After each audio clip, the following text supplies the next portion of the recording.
මං එන යනවා නිෂා. නිෂා නැත්තම් මට බයිසිකලය හදාගන්න වෙන්නේ නැහැ. ලොකු දවවක් කරේ. ඔක මොකද්ද වසන්ත? මේ තව එකක් දාගෙන යන්න. වයිෆ් ඉන්නව මග බලාගෙන කෑමත් හදාගෙන. ඊයේ නැත්තම් දන්නවනේ.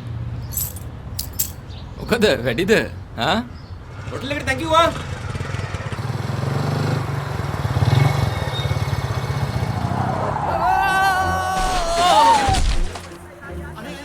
අනේ මගේ ළමයා පොඩ්ඩක් බලන්න.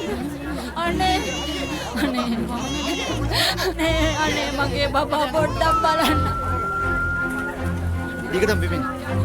ඊකටම තව බිමින්. නතර කර. මහත්තයෝ. ඔබතුමා ගොඩක් බීලා ඉන්නේ. අනේ මගේ දරුවා පොඩ්ඩක් බලන්න.